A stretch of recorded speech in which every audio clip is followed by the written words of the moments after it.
A new day. Nils, Ito, and Amon enter the dungeon, soon meeting goblin archers. When they defeat all the enemies, Ito tends to Amon's wounds and they agree that this is not a good sign, as there shouldn't be goblin archers on the 5th level. So Nils says head back now. They've already earned enough for 3. Seeing Amon surprised by his rush to leave, he says it's best not to gamble. His motto, survival comes first, always. Heading back to the exit, Amon says it's better if Rio comes along too.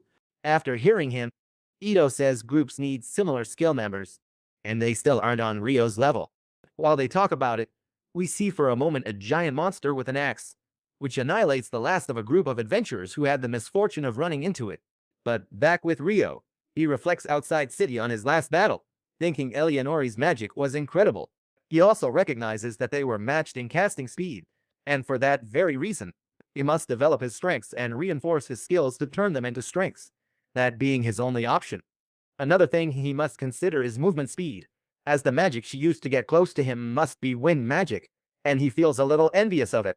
Although on second thought, he avoids being envious of something he doesn't have and focuses on finding a way to move faster using water magic. His first idea is the water jet spell, used underwater to reach the surface. On land, though, he'll need a different tactic instead now. After a few seconds, what he does is create a path of ice on the ground to stand on top of it. Then, visualize the magic blasting from his back, using only water jet 256. After that, he gets only a small boost to move a little, which he calls a failure. Try it in real combat and you'll be stabbed 302 times. Still, he treats it as ongoing and wonders if repeating it with 1024 jets could work. But before trying it, he heads to the library, eager to learn more about akumas and alchemy. Meanwhile, Lynn reads forbidden books, still unable to find what she needs today. After some time, he deems it absurd. Magic raising an ice wall midair and ice spears piercing Widurno's defenses, something even Master Hilarion couldn't do. On reflection, they may be original spells, but only the Empire's infernal fiancé could do that. Then, suddenly, another adventurer greets her, named Sierra. She says it's odd to see you here, reading those books. Lynn says she was searching for something, but no luck at all. That's when he tries to tell her something, but changes his mind before doing so and thus changes the subject by mentioning that she had left Lune on a mission for the royal capital. Sierra confirms she just returned, but a messenger awaits, so she says goodbye and leaves. When Nils and the others return to the guild, they tell Nino what happened. She confirms that the magic stones really are from goblin archers, which haven't been seen on the 5th level for years. Worried, she tells the guild master and posts a notice on the board right away. On hearing, Yu takes it as a sign and asks Nina how many B-rank groups are in town. She says only, at the moment, Crimson Sword and White Brigade. And as for the latter, the leader Phelps and his main party are present, as they returned from a mission 2 days ago. Hearing that, Yu asks her to bring both groups. He wants to make an offer himself. Once Abel is informed about this meeting, he doesn't feel entirely comfortable with Phelps also being present. Regis says there's no point worrying now, and that, as she understands it, they've been friends for quite a long while already. Entering Hugh's office, Abel gloomily greets Phelps, White Brigade leader. Phelps seems used to Abel's attitude by now, too. Once seated, Hugh repeats that goblin archers were spotted on the dungeon's 5th level, and the report is solid. The adventurers who met them brought back their magic stones as clear proof. Because of this, what he wants to ask both groups is to go to the dungeon to look for signs of the Great Tide. This is an exponential growth in the monster population, and it's only been 10 years since the last one, which means they could experience another one at any moment. Knowing they don't work for free, he tells them he'll pay 100 gold up front right then, and 200 more once they finish the mission successfully. Abel asks if they need to check whether another is coming. Yu says yes, he must gauge odds, and if it does, they return to the surface at once, so that they can leave the dungeon entrance and position themselves on the double wall, with the guild and the knights collaborating. I've already briefed the Lord on this mission and your defense plans.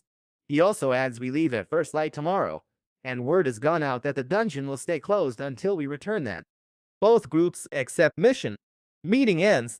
The next morning, Rio tells his companions that he will be leaving early because he wants to visit the north wing of the library, as they have advanced material there, hoping to learn more about alchemy than in the south wing. Ito says that makes no sense. Only D-rank adventurers can enter there, but for him, it won't be any issue. Amon wonders if the rumors about forbidden books were true. something that completely catches Rio's attention. Ito confirms that they really exist, but you need to be B ranked to read them, which leaves him a bit disappointed.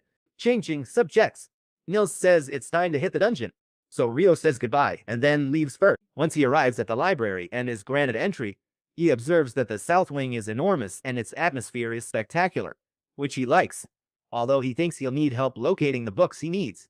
This makes him worry about whether to do it or not, as they might find it strange if he asks about the Akumas. After climbing the stairs, she stares at Sarah, stunned by her striking presence. Crimson Sword and White Brigade gather at the dungeon entrance. Phelps says he's with half his brigade, and they brought only sea level or higher. Before Hugh opens the door, Abel stops him right then, worried. So he asks Lynn to cast the probing wind spell and scan the first level. When he casts this magic directly in the direction they are heading, he informs them that there are several signals at the entrance and that there are several hundred of them. Abel's suspicions confirmed. Phelps calls it tide. Reacting, Hugh orders everyone to fall back and alert the knights and the guild. The monsters will arrive any moment. They quickly clear the area to close the double walls gate, completely sealing off the dungeon entrance. Here we see Nils and the others find out at the guild that the dungeon has been closed, and he assumes it's related to the goblin archers they saw earlier. Suddenly, an adventurer rushes in to warn that the great tide is near. Monsters will emerge, so this is a top priority mission for all of you. Then he tells them to stand on the dungeon's first wall and attack immediately. Right now. Nils, Ito, and others answer emergency call, leaving Guild to help. Back with Rio. Since Sarah's the same elf he saw before, he confirms she's a local adventurer again. Rio stares, stunned. She steps up, offers her hand, says she's Sarah, and he finally introduces himself to her. She asks if he's looking in the library. Rio says he's researching alchemy, hiding his wish to learn about Akumas. Though it's not urgent, he plans to build a golem, stunning Sarah, who calls it ambitious. She says she doubts any book explains how to create a golem, but some may offer clues. She asks him to come with her. She knows this place like her own hand. Rio asks if it bothers her, and she replies friendly that it doesn't, now wanting to know if he likes books. He tells her he wants to spend all day reading, though he hasn't opened a book in ages, and it stirs memories. Sarah finds his wording odd, like decades have passed already. Rio is slightly thrown, but he drops it and asks if she's an elf. She confirms, says she's an adventurer like him too, in B rank group Wind, as its sole member. Rio says a friend told him there's only one elf in the city here. Sarah assures him it's true. Elves rarely show up in human settlements. She's an exception, but it let her meet him, and she's glad. Rio takes those words well, and that's when they arrive at the area where the books that could be useful to him are. Returning to the emergency, all entrances are quickly closed, and the adventurers surround the center from on top of the wall, already prepared for the imminent attack. All of a sudden, the gate sealing the dungeon is knocked down, and the monsters that were waiting to get out let out a roar now that they are free. Yu gives the signal to start the attack, causing the long-range adventurers to start firing everything they have at these enemies. Gradually, goblin archers wound low-rank adventurers. Seconds later, then knights take position to defend the north flank. Abel recognizes them at once. They're the Marquis de Lune's knights. Yu's glad he met Commander Neville yesterday, the very man now leading them all. So the meeting was worth it. They keep firing arrows, but Yu worries. Seeing too many enemies now. There weren't nearly this many before.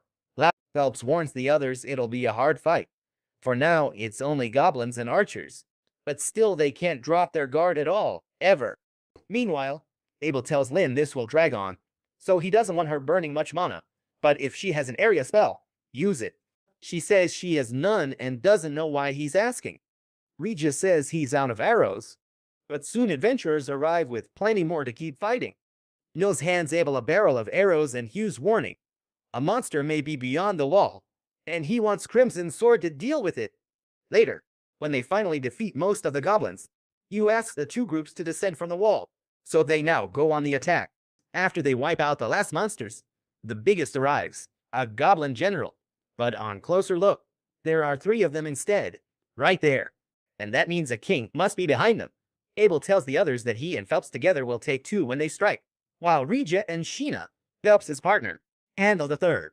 As the fight starts, Abel and Phelps slowly beat their foes, and the third does too. But at one point, Abel notices something coming from the entrance, so he warns the rest to duck. The moment he does, Razor magic shatters the entrance and races at them at speed. Warren blocks it easily with his great shield. Meanwhile, the goblin general in the attack's path is sliced clean in half. Phelps asks, "What the hell was that thing?" Regis says the attack was an air slash, but it's stronger and faster than she'd ever seen before. Abel is also aware that the king only swung his arm and was willing to sacrifice his generals to finish them off, making it clear that this final enemy is already present. Without delay, Abel and Phelps rush the king at once together, but when Phelps drives his spear into him, it rebounds off the king's tough armor. Facing the king, Yu believes they'll beat him. He knows the magic sword and spear are the only weapons that can stop that thing. The king readies a mighty strike. Phelps stays back, but Abel suddenly rushes him, instantly using his perfect shadow sword technique on the spot. This allows him to evade the ranged attack thrown at him, as well as close the distance in an instant. With it right before him, he uses his technique, impalement, thrusting his sword straight into its body. Despite the brutal hit, the king roars. Still alive. Abel expected it, so he signals Lin to finish him off. She readies a spell behind Warren's shield. Once he steps aside, Lin pelts the king with air bolts. Hard, fast. This is enough to open several holes in its body, causing it to fall to the ground, which finally grants them victory. Done. Abel tells Phelps Lin's been conjuring bullet rain all this time. Powerful. But it needs much prep time. By now, Rio leaves the library at day's end and says goodbye to Sarah at door. Scene shifts. Deep in the dungeon, a strange door appears, but no one knows what's beyond. Waiting in the dark,